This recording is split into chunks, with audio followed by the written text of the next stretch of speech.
कि जो Jewish scholars हैं या उनके जो रेबाइज हैं, और इसी तरह से उनकी बहुत सारी तालमूद और तौरात के साथ जो साइटेशंस हैं, वो ये बताती हैं कि इस वक्त जो कुछ भी हो रहा है, यानी चाहे वो सियासी वजूहात से हो रहा है, चाहे वो जो भी आपने पहलू बताए, उन सब को अगर मान लें तो वो ये कहते हैं कि उसकी वजह ये बन रही है कि हम असल में ये चाहते हैं कि थर्ड थर्ड टेम्पल को चूंकि बनाना है, और जब तक वो बनेगा नहीं तो हजरत मसीह ने जो दोबारा, या उनके ख्याल में जो मसाया ने आना है, वो आएगा नहीं।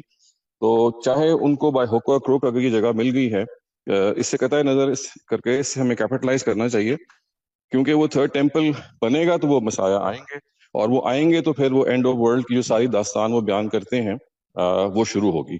इस वजह से वो इसको उसको इस एंगल से भी बयान करते हैं अपने यहाँ। और बाज डिबेट्स में वो मुसलमानों को भी समझाने की कोशिश करते हैं कि देखिए, ये हमारा, जैसे आप लोगों का एक मजहबी तस्वुर है एंड ऑफ टाइम्स का, इसी तरह हमारा भी ये तस्वुर है, और हमें इस वक्त के हालात में ये बहुत एक इसकी उम्मीद पैदा हो गई है कि हम इस टेम्पल को बनाएं, और अपनी लिहाज से जो हिस्ट्री जिस तरह से हमने व्यू की है, उसके लिहाज से हिस्ट्री को चलता हुआ देखें। तो ये है एक कमजोर आवाज, या यूं समझ लीजिए कि माइनॉरिटी में है, लेकिन इसके हक में बहुत सारे मजहबी जो उनके लोग हैं वो खड़े होने शुरू हो रहे हैं। तो मैं जानना चाह रहा था कि आप इसको क्या कोई चौथी जहेद समझेंगे, या ये अभी बिल्कुल एक लायो बाऊ बही चीज है? नहीं, देखिए, जब ये यहूदी सल्तनत कायम की गई तो उसके जिस तरह कौमी मकासद थे, उसी तरह मजहबी मकासद भी थे। ये पहले दिन से मालूम मकासद है। वो लोग ये कहते हैं कि इसराइल अपनी सरहदों को वहाँ तक ले जाना चाहता है जो बाइबल में बयान हुई है। वो गलत नहीं कहते। उनकी तसनीफात में, उनके बयानात में ये सब चीज़ें नुमायाँ रही हैं। किसी मजहबी मुकदमे की बुनियाद पर कोई कौम आगे बढ़े, फैसला करे, ये हम मुसलमान भी करते हैं, मसीही भी करते रहे हैं, यहूद भी करते हैं। असली सवाल ये है कि इस मुकदमे को बाकी दुनिया किस नज़र से देखती है, या मुखालिफिन किस नुक्ता नज़र से देखते हैं। वो अगर उसको खुदा का हुक्म समझेंगे तो वो भी साथ हो जाएंगे, मान लेंगे। मिसाल के तौर पर हमारे यहाँ मुसलमानों का नुक्ता नज़र ये है कि दुनिया पर हक की हुकूमत सिर्फ उनको हासिल है, लिहाजा जब मौका मिलेगा वो दुनिया में अपनी हुकूमत कायम करने की सही करेंगे। इसकी अगर दुनिया तायीद कर देगी तो सारे ही मुसलमान हो जाएंगे। यही यहूद का मामला है, यही बाकी का मामला है।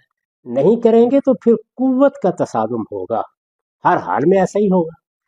तो इस वजह से कुव्वत का तसादुम है। हम चूंकि इस नुक्ता नज़र को नहीं मानते, तो इस वजह से जब भी वो इस नुक्ता नज़र से इकदाम करें या किसी और कौमी नुक्ता नज़र से इकदाम करें, उसकी मुज़ाहमत के बारे में सवालात पैदा हो जाएंगे।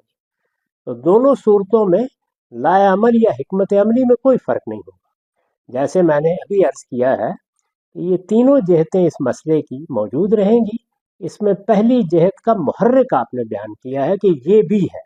जैसे हम पाकिस्तान के बारे में कहते हैं कि वो एक कौमी मसला भी था और मुसलमानों का मजहबी मसला भी था।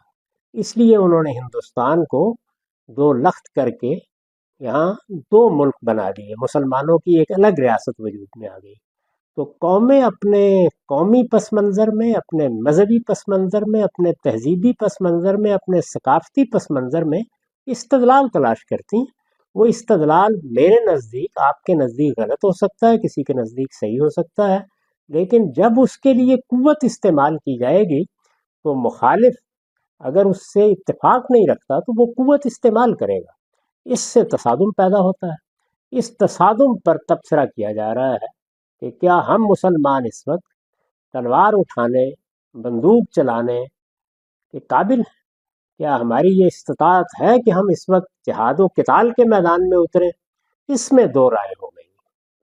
यानी एक नुक्ता नज़र ये है कि ऐसा ही करना चाहिए जैसे कल परसों भी हमारे उलमा ने कहा है। मैं पूरी दयानतदारी के साथ दिल की गहराइयों से फ़लस्तीन के साथ मोहब्बत महसूस करने के बावजूद ये समझता हूँ कि इसके कोई इम्कानात नहीं है। इसका लाजमी नतीजा शिकस्त है। और जब हमास के हमले की इब्तदा हुई तो उस वक्त भी मैंने इसी तरीके से ये बात बयान की थी कि इसका कोई नतीजा नहीं निकलेगा। اس کے لازمی نتیجے کے طور پر جو کچھ موجود ہے وہ بھی ہم سے چھن جائے گا۔ کشمیر میں بھی یہی ہوا ہے اور فلسطین میں بھی یہی ہوا ہے۔ تو یہ دو نقطہ ہے نظر کا فرق ہے۔ اس میں جب یہ بات بھی کہی جاتی ہے کہ حماس نے یہ اقدام کیا ہے، تو اب یہ بات مسلمانوں کو لان تان کر کے نہیں کہنی چاہیے کہ تم سب کہاں سوئے ہوئے ہو اور تمہاری حکومتیں کہاں سوئی ہوئی ہیں۔ ان حکومتوں سے مشورہ نہیں کیا گیا، یعنی اگر کوئی اقدام ان کے مشورے سے کیا جاتا تو بے شک ان پر ذمہ داری عائد ہوتی۔ تو جب آپ نے ایک اقدام کیا ہے اور بہتر سمجھ کے کیا ہوگا، یعنی ان کے نزدیک یہ بالکل صحیح اقدام ہوگا، وہ اس پر مطمئن ہوں گے، اس میں کچھ کہنے کی ضرورت نہیں ہے۔ لیکن ہم بہت ادب کے ساتھ یہ عرض کرتے ہیں کہ یہ اقدام بھی غلط تھا۔ اس سے پہلے بھی جو حکمت عملی اختیار کی گئی اس کا بھی کوئی نتیجہ نہیں نکلنا تھا۔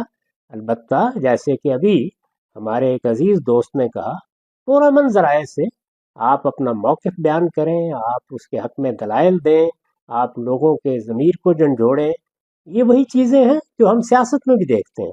سیاسی اقدار کے معاملے میں ساری دنیا میں کیا ہو رہا ہے؟ جمہوریت ہونی چاہیے، قانون کی حکمرانی ہونی چاہیے۔ ہم اپنے ملک میں کیا کرتے ہیں؟ تو پرامن ذرائع سے یہ ساری باتیں لازماً کہنی چاہیے، اس لیے کہ ان باتوں کو کہنے ہی کا یہ حاصل ہوتا ہے کہ دنیا آہستہ آہستہ آگے بڑھتی ہے۔ البتہ کہنے کے پلیٹ فارم کیا ہوں گے، کس طرح کہی جائیں گی، کون کسی موقع کے اوپر سڑک پر جا کر کہے گا، کون خالص علمی انداز سے کہے گا، اس میں کوئی ایک طریقہ نہیں ہوتا۔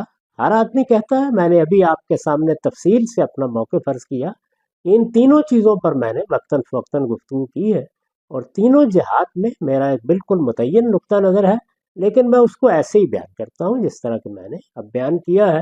اور میں اپنے ساتھیوں سے، رفقا سے، اپنے تلامذہ سے بھی یہ توقع کرتا ہوں کہ وہ میرے طریقے اور میرے اسلوب پر غور کر لیں۔ اگر وہ اچھا لگے تو اس کو اختیار کر لیں، تاہم میں کسی کو پابند نہیں کر سکتا۔ میرے نزدیک ہر شخص کو اپنی بات اپنے طریقے پر کہنے کا حق ہے۔